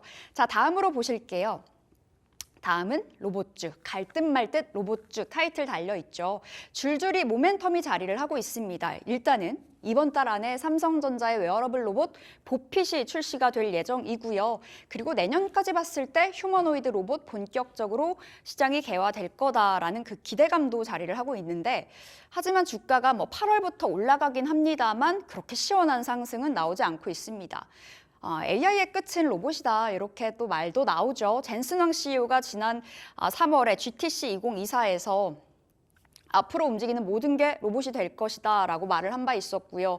테슬라 일론 머스크 CEO는 휴머노이드 시범으로 생산을 하고 우리가 테슬라 공장에서 사용할 거다라고 발표를 하기도 했었고 애플에서는 이미 애플카를 포기하고 로봇으로 집중을 하고 있죠. 탁상 로봇을 개발하고 있는데 2026년 상용화 목표라고 하고요. 가격은 벌써 나옵니다. 한 136만 원으로 책정될 거다라는 이야기도 있죠. 그리고 트럼프 전 대통령과 해리스가 지금 박빙으로 치닫고 있는 상황인데 두 후보의 공통된 목표는 제조업 육성입니다. 제조업 시설 키우려면 결국에 산업용 로봇이 필수적이다로 좀 귀결이 되는 부분이어서요. 참고해 보시면 좋을 것 같고요. 자, 삼성과 LG 올해 대형 M&A가 나올 것이다. 연초부터 말을 했었습니다. 하지만 지금까지 이렇다 할 뉴스는 없습니다만 정리를 해봤거든요. 삼성 밸류체인 로봇 그리고 LG 밸류체인 로봇이고요. 삼성전자 대장이죠. 레인보우 로보틱스. 일단 9월 27일에 일정이 하나 있습니다. 차세대 협동 로봇과 자율주행, 자율이동 로봇을 공개할 거야 라는 소식이었고요. 보핀용 감속기를 개발하는 이렌시스, 인타습스, SBB테크, SPG 같은 종목들 최근에 흐름이 나옵니다. 그리고 LG전자는 부침이 좀 있었죠. 관련한 로봇주들 시원한 상승은 없었지만 최근에 이슈가 있었던 종목은 로보티즈 되겠습니다. 올해 협동 로봇을 개발하고 내년부터 판매가 시작될 거야 라는 그 기사가 나와주면서 장중에 한 10% 이상의 급등 나왔었는데요. 시세의 연속성은 보이지 않았습니다. 자, 이렇게 오늘 방산과 로봇 체크해 봤고요. 간밤에 뉴욕 증시 안에서 반도체주들의 급락이 참 부담입니다. 오늘 시장은 이렇게 어떻게 좀 해석을 해낼지 중요 포인트로 잡아봐야 될 것 같은데 궁금한 종목 Y 오늘 AJ 인베스트먼트 이재규 대표 함께 해보도록 하겠습니다. 어서 오세요. 안녕하세요. 네, 대표님 시장이 너무 걱정입니다. 네. 간밤 뉴욕 증시가 이렇게나 빠질 일일까 싶기도 했었고 엔비디아가 9%가 넘게 떨어지면서 뭐 하루아침에 시가총액 400조가 가까이 좀 날아갔다라는 소식이 네. 있더라고요. 반도체주 오늘 어떻게 봐야 될까요? 일단 반도체는 제가 계속해서 말씀드리고 있는 것처럼 단기적인 낙폭이 어떻게 보면 과한 상태이긴 합니다. 그래서 오늘도 밀려 내려온다라고 한다면 전 단기적인 반등은 나올 가능성이 있다라고 생각을 하고 있어요. 하지만 이제 추세적인 반등을 우리가 기대해 보기에는 무언가 좀 무리가 있지 않나라는 말씀을 드리고 싶습니다. 제가 그래서 우리 방송에서도 이제 반도체보단 2차 전지가 좀 더 낫지 않겠습니까? 이런 말씀을 많이 드려왔는데 저는 이제 그 스탠스, 그 입장을 계속해서 유지하고 있는 부분이고 반도체 관련주들에 대해서 뭐 좋은 내용도 계속해서 나오고 있기는 하죠. 실적적인 부분들이 여전히 개선이 될 것이고 앞으로 트렌드가 이어질 것이다라는 내용들이 나오고 있지만 주가의 흐름은 전 이미 8월 달부터 네. 꺾이기 시작을 했다라고 생각을 하고 있습니다. 그래서 앞서 말씀드렸던 것처럼 우리가 추세적으로 반도체 종목군들을 끌고 간다라는 관점. 차라리 굉장히 길게 보면 나을 수가 있지만 또 개인 투자자분들께서 난 이 종목들 길게 매수할 거야, 보유할 거야라고 매수를 하더라도 짧게 보시는 경우가 더 많아요. 그러니까 길게 보겠다라고 매수를 하셨는데 주가가 빠지면 잘 못 버티는 경우가 많죠. 그렇기 때문에 저는 긴 호흡에서 보시는 것도 어떻게 보면 지금 당장에는 추세적으로 밀릴 가능성이 저는 있다라고 보고 있기 때문에 오히려 반도체는 뭐 단기적인 반등 정도를 노려보는 게 어떨까. 오늘 이제 시초가에서 대다수의 종목군들이 많이 밀려서 출발을 할 거거든요. 근데 여기에서 너무 공격적으로 접근하시는 것은 저는 오히려 좀 위험하다라고 생각을 하고 있습니다. 오히려 이제 장중에 반대 매도라든지 좀 겁을 먹은 투자자분들께서 투매를 할 가능성이 있다라고 생각을 하고 있거든요. 그래서 시초가에서부터는 공략하기보다는 개장 이후에 저점대가 나오는지 혹은 차라리 종가에 네. 매수가 가능하다라고 보는데 이것은 저는 철저히 단기적인 관점입니다. 그래서 이제 엔비디아가 크게 밀렸기 때문에 우리나라 시장도 많이 밀려서 출발을 할 테고 여기가 장중 저점일 가능성은 낮다라고 보고 있어요. 그러니까 시초가가 저가일 가능성은 전 낮다라고 보거든요. 그래서 시초가에서 어떻게 보면 종가까지 좀 살펴보시고 장 후반부에 보수적으로 접근을 하실 수는 있는데 이건 역시 전 단기적인 관점이 맞지 않을까. 네. 그래서 지금 엔비디아뿐만 아니라 우리나라 기업들 같은 경우도 추세적으로 지금 많이 꺾여 있는 상태예요. 그래서 직전 고점까지 올라갈 가능성은 저는 굉장히 낮다라고 보거든요. 몇 년이 걸릴 수도 있다라고 생각을 하고 있기 때문에 저는 반도체 관련주들 특히 작년부터 올해까지 많이 올라온 기업들 같은 경우는 더더욱 경계하실 필요가 있다라는 말씀 드리겠습니다. 대표님 그럼 매수 관점으로 말씀 주신 것 같은데 일단은 공격적인 접근하지 말고 좀 보수적으로 대응을 하면서 바라봐야 된다. 단기적인 관점이요. 그렇다면 매도 관점은 어떠세요? 만약에 들고 있다면 오늘의 약간의 뭐 반등, 오늘 어떻게 흘러갈지 봐야 되겠지만 오히려 지금 덜어내는 쪽으로 전략을 세워봐야 되지 않나요? 제 생각엔 이게 시간이 좀 지나면 현재 오늘 그러니까 시초가 이상으로는 올라갈 가능성이 있다라고 봐요. 근데 그 기간 자체가 꽤나 길 거라고 보고 있거든요. 그렇기 네. 때문에 저는 만약에 지금 비중을 많이 가지고 계시다라고 한다면 줄이시는 게 맞지 않을까라는 말씀을 드리고 싶어요. 그래서 사실 비중 조절이 굉장히 중요한 부분인데 많이 가지고 계시다라고 한다면 저는 비중을 좀 일단 축소했다가 단순하게 이렇게 생각을 하시면 돼요. 지금 만약에 내가 10,000원에 보유를 하고 있습니다. 예를 들어서 오늘 시초가가 10,000원이 된다라고 한다면 이게 9,900원까지 안 빠질까라고 한번 고민을 해보시면 좋을 것 같아요. 네. 그래서 만약에 100원이든 200원이든 더 빠질 수 있다라고 생각이 든다면 비중을 축소했다가 다른 종목을 매매해도 괜찮고요. 비중을 축소했다가 더 저렴하게 재매수하는 방법도 있거든요. 그래서 저는 지금 비중이 많다라고 한다면 네. 비중 조절이 좀 필요하지 않을까. 이게 그러니까 그런 거예요. 저는 처음에 말씀드렸던 것처럼 현재 오늘 시초가 위로는 올라올 가능성이 있다라고 보거든요. 근데 그 과정이 좀 힘들 수 있습니다. 그러니까 더 밀렸다가 올라올 가능성이 있거든요. 제가 항상 말씀드리는 부분이지만 주가라는 것이 상승할 때도 예상한 것보다 많이 올라가는 경우가 있고요. 하락할 때도 투매가 나오면서 주가가 예상보다 많이 밀리는 경우도 있어요. 저도 지금 뭐 한미반도체라든지 몇몇 기업들이 고점 대비해서 40% 넘게 밀린 것을 알고 있거든요. 네. 그럼에도 불구하고 투매가 나올 수 있다는 관점에서 봤을 때는 비중이 너무 많다면 조금 줄였다가 네. 재매수하는 전략이 어떨까? 이렇게 좀 의견 드리도록 하겠습니다. 알겠습니다. 어느 정도 비중 조절이 좀 관건일 것 같습니다. 그렇다면 대표님, 어제 나왔던 이슈였는데 삼성에서 확인은 된 바 없고요. 지금 엔비디아 콜 테스트 이제 HBM3 8단 통과가 돼서 공급하고 있다. 뭐 이 소식까지 전해지더라고요. 어떻게 좀 바라봐야 될까요?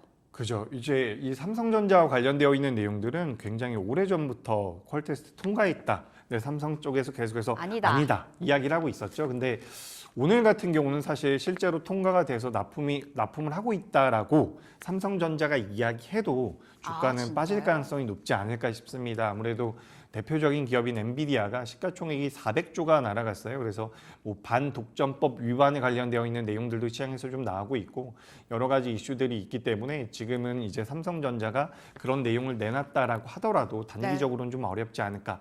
다만 제가 앞서서 이제 반도체 관련주들이 뭐 직전 고점을 넘어가기에 꽤 오랜 시간이 걸릴 수 있습니다라고 말씀드렸는데 또 이제 삼성전자나 SK하이닉스 같은 대형주들 같은 경우는 그렇다라고 해서 많이 빠질 것 같진 또 않아요. 그렇기 때문에 중장기적으로 보신다라고 한다면 뭐 삼성전자는 전 오늘 뭐 종가 부근에서는 오히려 매수도 가능하지 않을까. 그래요? 다만 우리가 이렇게 생각을 해야 돼요. 지금 시장에서 뭐 예를 들어서 경기 침체 리스크가 부각되면서 다시 한번 미증시가 밀렸다라고 하는데 경기 침체가 오지 않는다라고 했을 때 이게 시장이 올라갈 만한 모멘텀은 아니거든요. 네. 그러니까 안 좋은 게 아니라는 의미가 주가가 올라간다는 뜻이 아니에요. 그러니까 삼성전자 같은 경우도 엔비디아 같은 경우도 여기서 이제 어떻게 좀 호재성의 뉴스가 나온다라고 해서 그게 강하게 올라갈 만한 모멘텀이 될 것이냐 그거는 뭐 시장에서 판단을 하겠지만 저는 올라갈 만한 명분은 아닐 가능성이 높다라고 보거든요.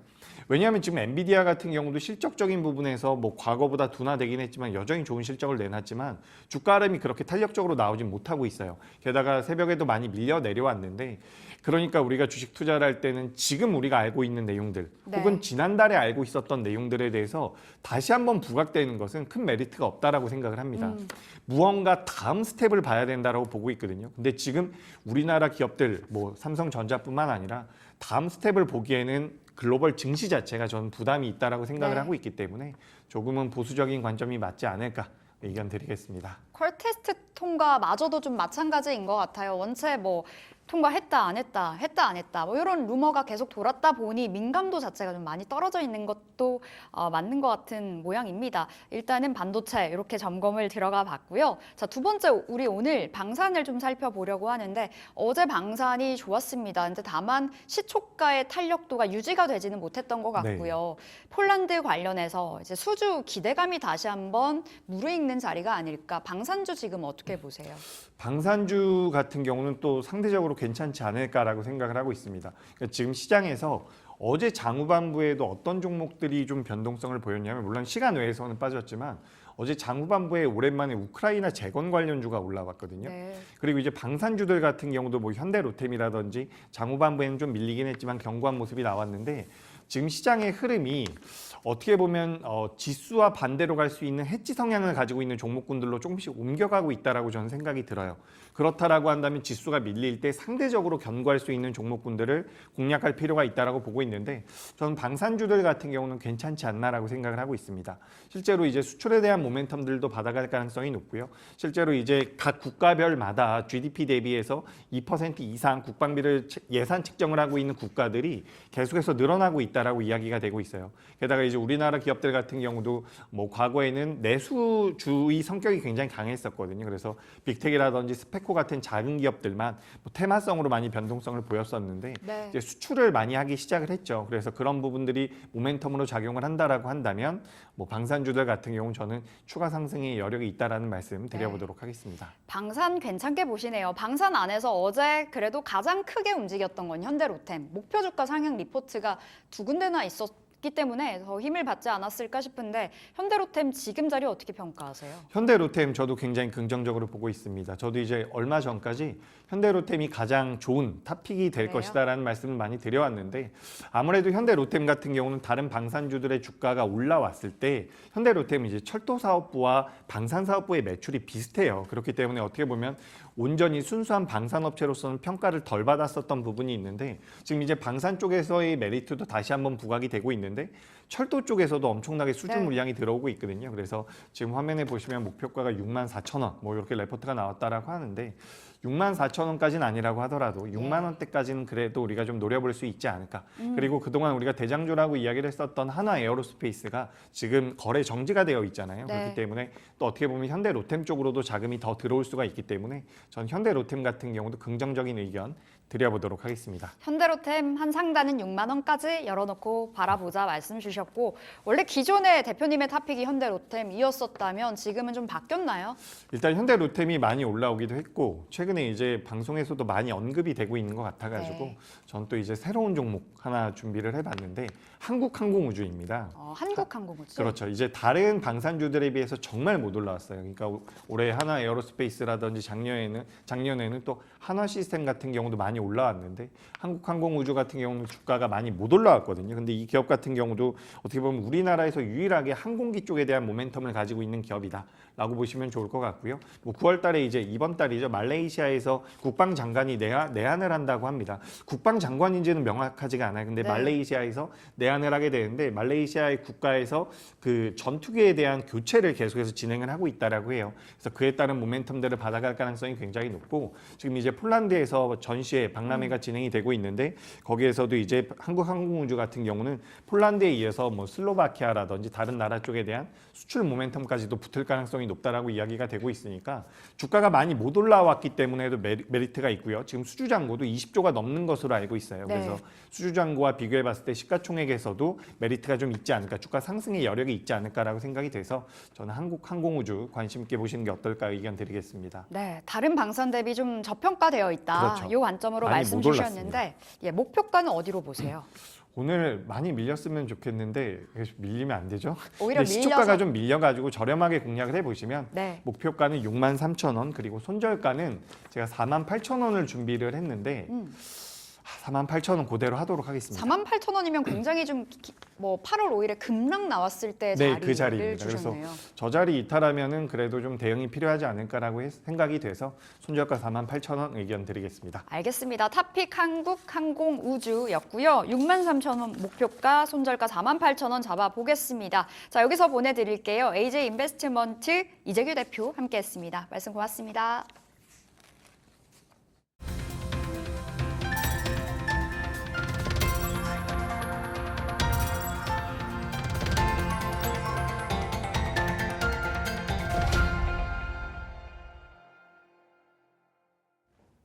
네, 오늘의 종목 3픽 이어갑니다. 오늘도 함께하는 SK인베스트 송가람 대표 모셨습니다. 대표님 안녕하세요. 네, 안녕하세요. 반갑습니다. 네, 반갑습니다. 오늘은 시장이 조금 걱정이 됩니다. 많은 분들이 아마 비슷하게 생각하고 계실 것 같은데 대표님의 픽은 무엇인지 좀 궁금하네요. 네, 오늘 시장 말씀해 주신 것처럼 변동성이 상당히 높아질 것으로 보입니다. 어느 시장 간단하게 살펴보면 종가 전까지 특별한 흐름이 나오지 않으면서 수급에 따른 하락세가 이어졌죠. 이런 시장의 흐름은 매일 수급이나 시장 주도주가 바뀌고 있기 때문에 상당히 대응하기 쉽지 않은 시장입니다. 더불어서 다음 주는 추석 연휴 그리고 FOMC 회의까지 앞두고 있죠. 그렇기 때문에 이런 관망세 오늘 시장 그리고 이번 주 시장 내내 이어지지 않을까라고 보여지기 때문에 오늘 가져온 섹터, 가져온 종목은 이 시장 속에서 이전 강했던 단기 트레이딩 관점에서 우리가 접근해볼 만한 그렇지만 장기로도 좋은 이슈를 가지고 있는 이런 섹터를 가지고 왔습니다. 오늘 가지고 온 종목은 인벤티지 랩입니다. 좋습니다. 인벤티지랩 비만 치료제 모멘텀을 갖고 있는 종목으로 알고 있는데 어떤 종목인지 조금 더 자세하게 설명해 주실까요?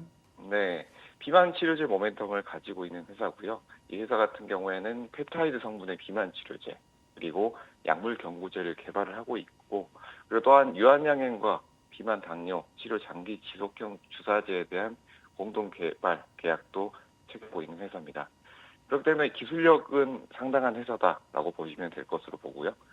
이런 비만 치료제 같은 경우에는 단순히 우리가 최근 이슈들, 뭐 위고비 이슈라든지 SLP1 이런 이슈들 같은 경우를 통해서 이런 비만 치료제뿐만이 아니라 뭐 다양한 이슈들이 나오고 있습니다. 몇 가지 짚어보면 노화를 늦춰서 사망률을 낮추고 있다.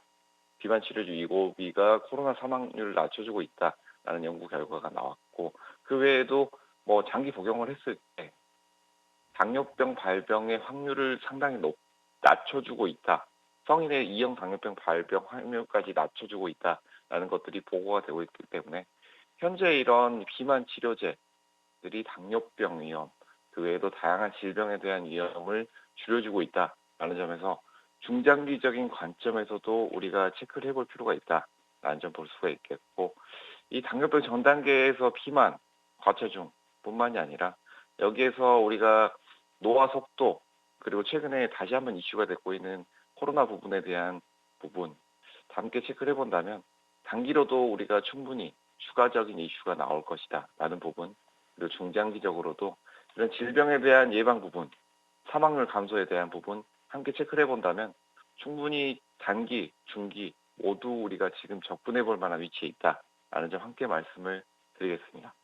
알겠습니다. 비만 치료제 관련주들이 상당히 많은데요. 그중에서도 인벤티지랩 최근에 좀 조정은 있었습니다만 그래도 계속해서 모멘텀이 지속될 가능성이 높다는 점에서 이 종목을 좀 픽을 해주셨던 것 같습니다. 가격 전략 한번 들어볼까요? 네, 가격 전략 말씀을 드리겠습니다. 최근에 단기 조정이 좀 있었죠. 하지만 크게 오른 이후에 거래 대금 어느 정도 유지를 해주고 있기 때문에 지금의 눌림 상황에서 충분히 접근 가능하다라는 점 말씀을 드리겠고요. 단기 트레이딩 관점에서 가격 타이트하게 잡아드릴 텐데요. 매수가 16,000원, 그리고 목표가 19,000원, 손절가 14,500원 제시해 드리도록 하겠습니다. 알겠습니다. 단기 트레이딩 관점이라는 부분 강조해 주셨네요. 매수가 16,000원, 목표가 19,000원, 그리고 손절가는 14,500원으로 정리해 보겠습니다. 송가람 대표와 함께했습니다. 대표님 고맙습니다. 네, 감사합니다. 네, 앵커의 픽으로 넘어가 보도록 하겠습니다. 저도 사실은 뭐 오늘 같은 경우에는 어떤 종목을 매매해야 될지 굉장히 좀 고민이 되는 상황이라서 단기 트레이딩적인 부분에 좀 더 집중을 했습니다. 오늘의 픽은 위메이드 맥스라는 종목으로 정해봤는데요. 그나마 우리가 좀 지금 9월에 볼 수 있는 게 금리 인하 하나밖에 없어 보입니다. 그렇기 때문에 그 금리 인하 수혜를 볼 수 있는 종목들 중에서 성장주 중에서 하나를 선정해 봤고요. 그 중에서 또 게임주가 수혜를 받을 수 있을 것으로 보이는 가운데 간밤에 유니티라는 게임 엔진 관련 기업이 모건 스탠리의 투자 의견 상향이 나왔습니다. 이 부분 감안한다면 그나마 게임주에서 기회를 좀 찾아볼 수 있지 않을까라는 관점이었고요. 최근에 주가가 위메이드 맥스 중심으로 반등을 하고 있더라고요. 3일 연속 상승을 했고 물론 좀 위아래 변동성은 커지고 있습니다만 엔진 업체를 가져오려고 하는 그런 모습들이 향후에 좀 기대감으로 좀 작용할 수 있지 않을까라는 관점이기는 한데 최근에 변동성이 확실히 시장도 크고요. 이 종목의 변동성도 크기 때문에 트레이딩용으로 한번 고민해 보시기 바랍니다. 자, 그러면 마지막으로 AI의 픽까지 들어보도록 하겠습니다. 미국에서 경기 침체 우려가 불거지면서 시장이 급락세를 보였어. 이럴 때 코스피에 대안이 될 수 있는 종목 하나만 추천해줘.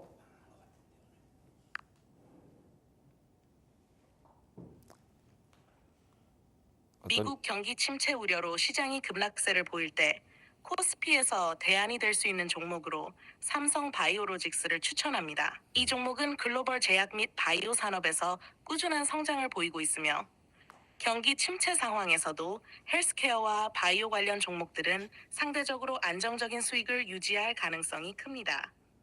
요즘 AI가 굉장히 합리적이네요. 간밤에 뉴욕 증시에서도 헬스케어 섹터가 선전하는 모습이 있었는데 경기가 둔화되고 침체돼도 약은 먹어야겠죠. 그렇기 때문에 또 이쪽에서 삼성 바이오로직스를 추천을 해줬네요. 최근에 바이오가 강한데 오늘도 그 대안으로서 역할을 할 수 있을지 기대해 보겠습니다. 자, 오늘의 3픽은요. 인벤티지랩, 위메이드맥스, 삼성 바이오로직스로 정리하겠습니다. 조성우의 투자의 맛으로 이어갑니다.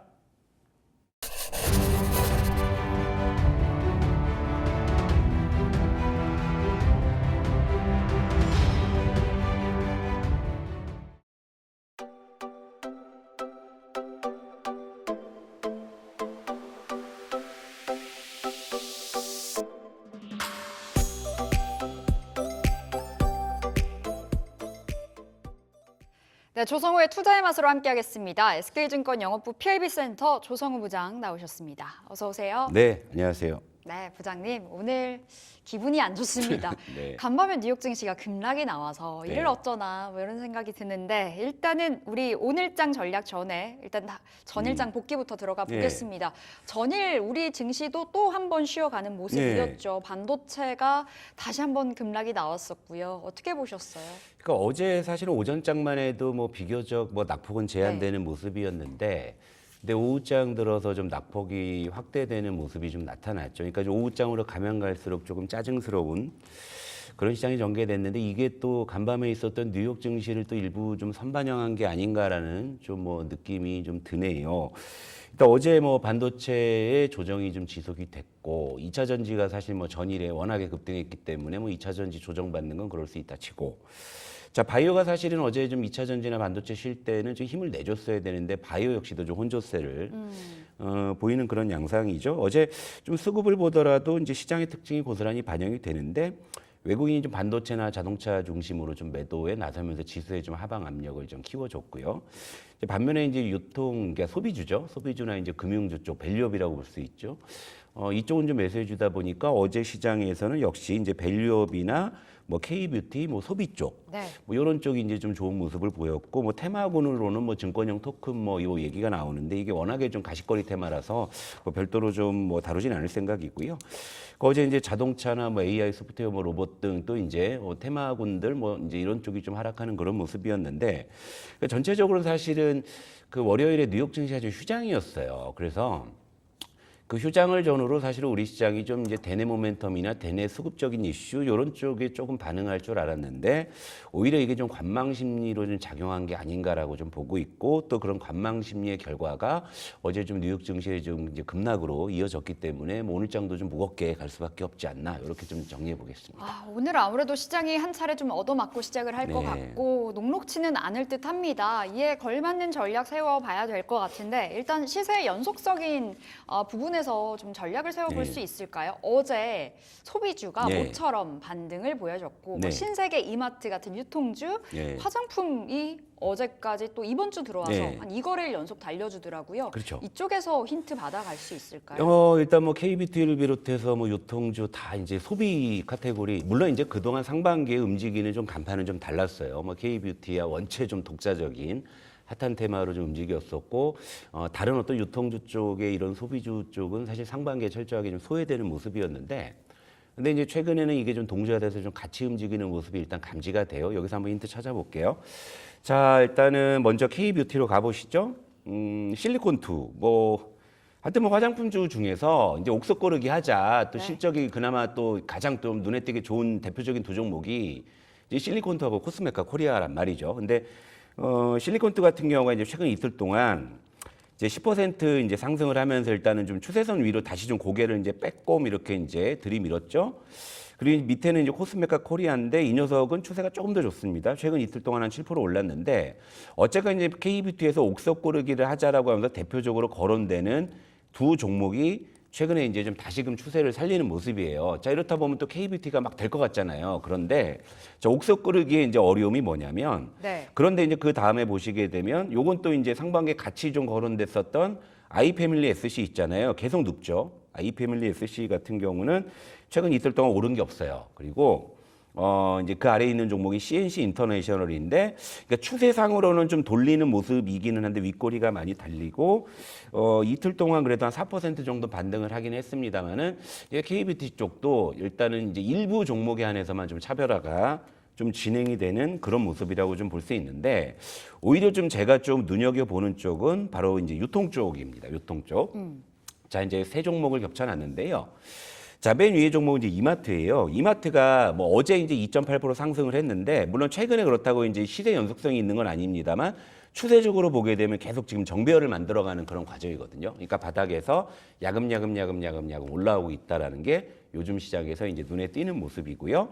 그리고 이제 중간에 있는 종목이 신세계인데요. 이 녀석은 좀 추세가 좀 좋은 모습입니다. 어제도 2.8% 정도 올라오면서 좀 더 좀 늘려드릴게요. 늘려드리게 되면, 자, 신세계는 지금 이제 추세를 좀 잡아가는 네. 이런 모습들. 그리고 맨 아래가 뭐냐면 BJF 리테일, 요거 제가 얼마 전에 유통주 중에서 탑픽으로 제시해드렸던 종목인데, 이제 편의점주가 그래도 이제 유통주 가운데서는 이익 방어가 제일 잘 된다. 네. 근데 이 BJF 리테일은 8월 27일 지난주죠. 지난주에 방송해드리고 7% 정도 상승이 나왔다라는 거죠. 그러니까 물론 이제 뚜렷한 본집성이라고 보기에는 아직은 조금 모자란 측면들이 있지만 최근에 뭔가 동조화돼서 올라오고 있다라는 거는 분명하잖아요. 근데 여기에 이제 K뷰티도 반등을 하고 이제 유통주를 비롯한 이제 소비주 쪽도 이제 반등을 하고 있다라는 것이고, 어제 유통주 쪽에는 수급이 괜찮았어요. 어제 시장 굉장히 안 좋았는데 외국인이 어제 유통주를 392억을 샀고 기관도 비슷한 규모로 순매수했죠. 그러니까 네.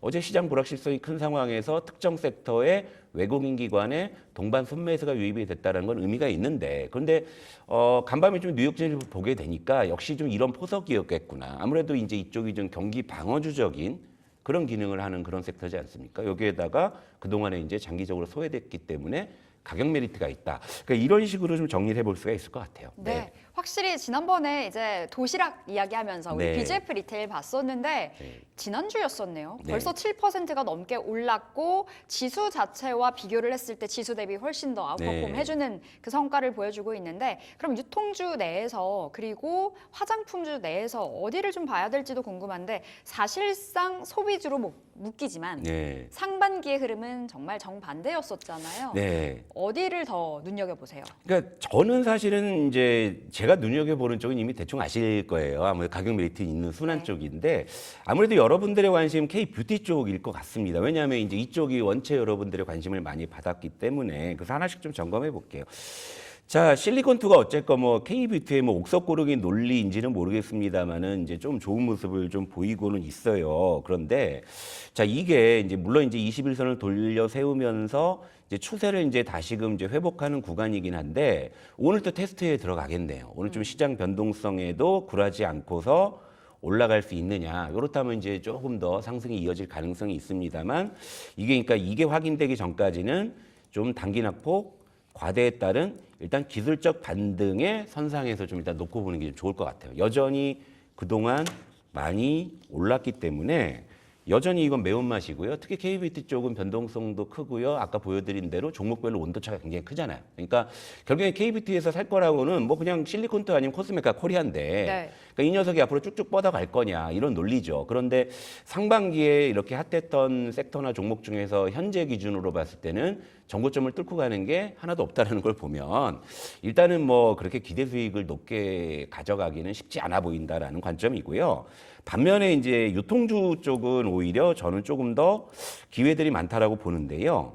자, 이제 위에는 BJF 리테일인데 이미 벌써 한 7% 정도 이제 일주일 동안 상승을 하지 않았습니까? 그런데 최근에 유통주를 보게 되면 전일에도 좋은 흐름이었고, 최근에 이제 바닥권에서 야금야금 올라오면서 좀 추세를 잡고 있는 이런 상황이기 때문에, 그리고 이제 간밤에 뉴욕 증시가 급락이나 이런 부분들을 본다고 하면 좀 경기 방어주 쪽의 수급이 조금 더 유입될 가능성이 있지 않습니까? 네. 그런다고 봤을 때 역시 좀 순한 맛, 슴슴한 맛으로 봤을 때는 좀 유통주 쪽으로 저는 오히려 조금 더 저는 이제 관심이 많이 가는 쪽. 왜냐하면 물론 실리콘투가 뚫고 올라가서 급등할 수도 있어요. 그런데 리스크를 항상 우리가 고려해야 된다 이거죠. 그러니까 적어도 이제 유통주 쪽 이쪽은 지금 아직은 좀 가격 메리트가 상당히 있는 부분이기 때문에 현재 구간에서는 짝 차트상으로 보더라도 이 녀석을 산다고 해서 그렇게 크게 물릴 것 같다는 느낌을 안 주지 않습니까? 네. 왜냐하면 이 구간에서는 사실 수익본 투자자가 거의 없다라는 거죠. 그렇다면 매도 압력이 그만큼 적을 수 있는 거잖아요. 그런데 실리콘투 같은 경우에는 물론 고점 대비 많이 조정을 받았지만 아직도 그죠? 많이 올랐잖아요. 이 구간에서도 수익을 보고 있는 투자자들은 상당히 많을 수 있다. 추정이 가능하죠. 그렇다면 시장이 또다시 오늘 걱정이긴 한데 네. 또다시 변동성이 확대가 된다고 했을 때는 어느 걸 먼저 팔까요? 많이 올라갔죠. 그렇죠. 그런 논리로 본다고 했을 때는 물론 시장이 비교적 안정돼 있을 때는 이쪽이 더 강한 탄력을 보일 수도 있죠. 네. 하지만 오늘 시장 그렇게 만만치 않잖아요.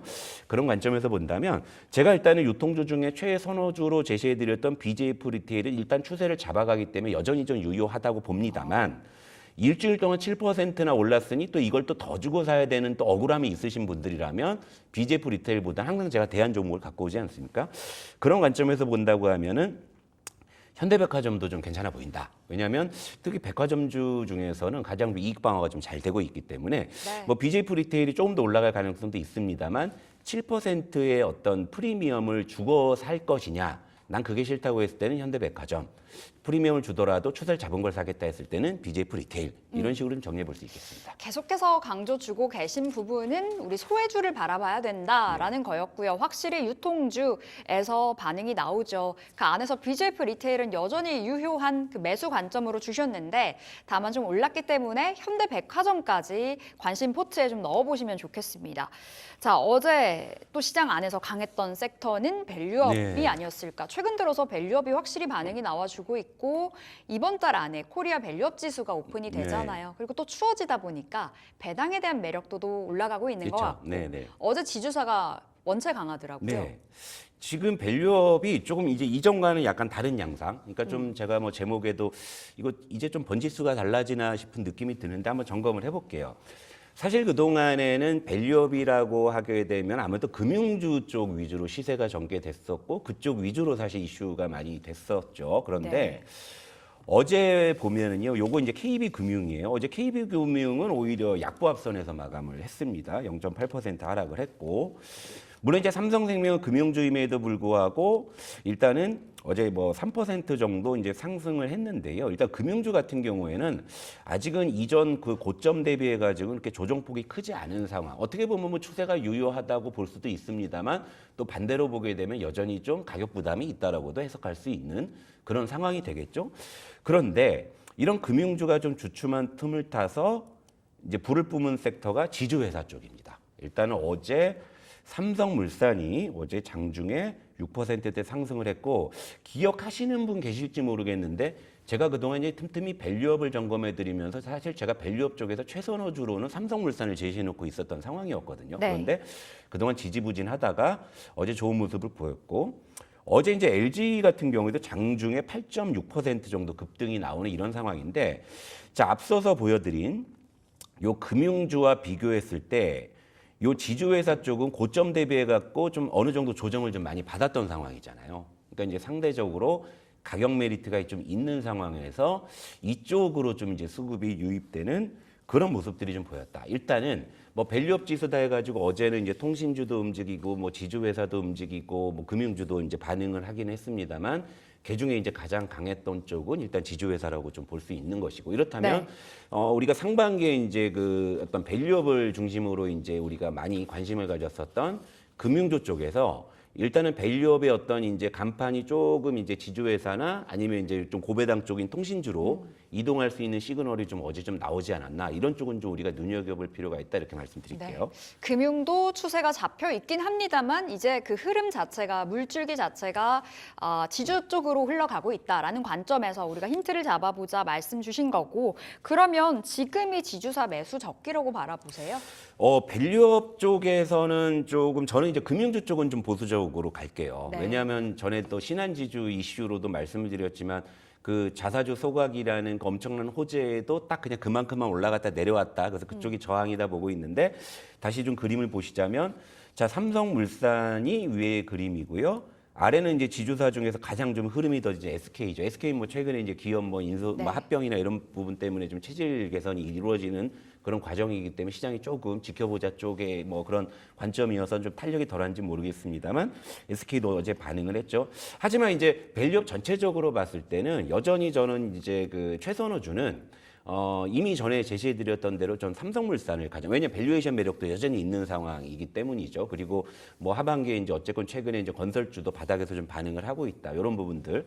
그래서 삼성물산을 여전히 이제 최선호주로 제시를 해드리고 있습니다만은, 지금 지주회사 쪽으로 좀 수급이 이동하고 있다는 그런 연장선상에서 봤을 때는 아무래도 어제 많이 오른 이제 뭐 LG나 이런 쪽보다는 그래도 지주회사 단에서는 좀 SK를 좀 새롭게 좀 관심 종목으로 좀 제시를 해드리고 싶어요. 무엇보다 가장 지금 가격 메리트가 있는 쪽이기 때문에 네. 이런 식으로 한번 정리를 해보겠습니다. 금융은 다소 좀 보수적, 그리고 지주사 쪽으로는 괜찮다라는 관점으로 풀어주셨는데 삼성물산이 벌써 어제 좀 급등이 나왔습니다. 그래도 여전히 매수 관점으로 괜찮다라는 시그널 주셨고 SK까지 또 챙겨가 보도록 하겠습니다. 자, 부장님, 어제 신재생주 안에서 수소 관련주들이 개장 직후에 좀 뜨더라고요. 근데 네. 물론 이 상승 탄력도가 유지가 되지는 못했습니다. 있습니다만 네. 어제 장중에 한 차례 급등 이걸 네. 어떻게 해석을 해봐야 될까요? 그 저도 이제 장 초반에 좀 현황들 살펴보는데 갑자기 수소 쪽이 수소차, 예. 아침에 팍 뜨더라고요. 그래서 이게 뭔가 하고 이제 유심히 봤는데 요것도 좀 뭔가 시그널인 것 같다 그래서 어제 좀 관련 섹터를 좀 정리해 보니까 네. 그래도 하나들 좀 뭔가 꿈틀대는 느낌이 좀 들어서 이것도 한번 말씀을 드릴게요. 어쨌건 여러분 이렇게 장기적으로 소외가 된 종목들은요. 저는 사실 여러분들에게 기회의 영역이라고 봅니다. 예를 들면 어떠한 사상 최고가 종목들도 다 바닥에서 출발을 하거든요. 그러면 우리 투자의 맛에서는 그렇게 신고가로 갈 수 있는 그런 후보군들을 항상 우리는 찾는 거죠. 네. 그럼 여러분들이 이제 바닥에서 종목을 접근했을 때 그랬을 때 기대 수익이 올라가는 거 아니겠습니까? 자, 화면 한번 보겠습니다. 자, 이제 위에는 두산 퓨얼셀인데 어제 장중에 6%대 급등 시도가 일단 나왔어요. 물론 네. 이제 뭐 시장 분위기도 그렇고 해서 윗꼬리 달고 좀 용도삼이로 끝나긴 했어요. 그리고 이제 아래에 있는 종목은 범한 퓨얼셀이라는 종목인데 이건 장중에 좀 9% 정도 급등 시도가 나왔는데 물론 대체로 이제 어제 좀 수소 관련주들이 장 초반에 반짝하다가 뭐 좀 용도삼이로 끝나는 모습이긴 했는데 얘들이 왜 꿈틀댔을까 해가지고 이제 좀 수소 관련주 쪽 동향을 한번 어제 좀 이제 유심히 체크를 해보니까 최근에 이제 수소 관련주 쪽에서 좀 리포트의 발간 빈도가 좀 늘어났습니다. 네. 이를테면은 뭐 어제 같은 경우에는 이제 범한 퓨얼셀이 이제 리포트가 나오면서 좀 이제 급등 시도가 나왔던 것이고 또 이제 S 퓨얼셀 같은 경우에도 이제 지난달 중순에 리포트가 좀 발간이 됐었고 그리고 어제는 어떤 날이었냐면 두산 퓨얼셀이 좀 기업 설명회를 개최하는 그러니까 IR을 좀 하는 그러니까 지금 수소 관련 기업들이 뭐가 됐든 간에 좀 이제 리포트도 나오기 시작을 하고 또 이제 IR도 이제 확대하고 이런 이제 행보들이 감지가 된다. 이것은 뭐냐면 뭔가 이제 볼거리들이 이제 생겨간다라는 의미겠죠, 그죠? 바닥권에서 좀 소외되어 있을 때 아무도 이제 거들떠보지 않을 때 서서히 이제 이쪽 기업에 대한 어떤 리포트나 아니면 이제 좀 모멘텀들이 하나둘이 이제 좀 시장에 어필이 된다라는 것은 이제 좀 바닥권에서 좀 이제 유심히 살펴봐야 될 네. 타이밍이 아닌가 저는 그런 시그널을 좀 보고 있는 거예요.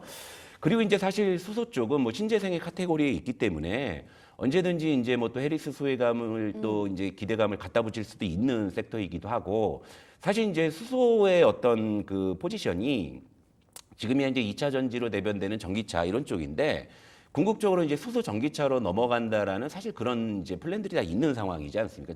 그러니까 진정한 친환경은 뭐 수소 전기차다 뭐 이런 네. 얘기들.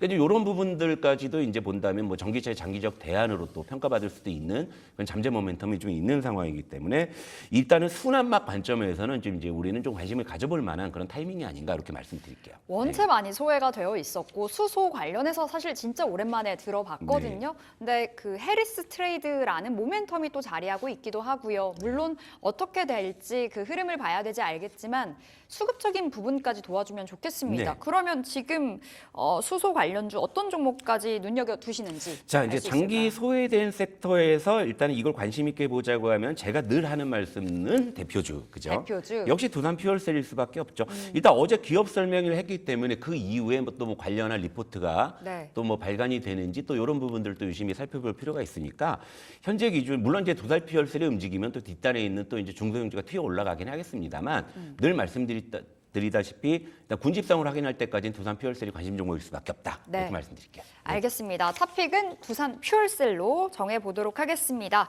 자, 이제 오늘의 전략 들어봐야 되겠어요. 오늘 겁이 납니다. 부장님 어떻게 해야 돼요?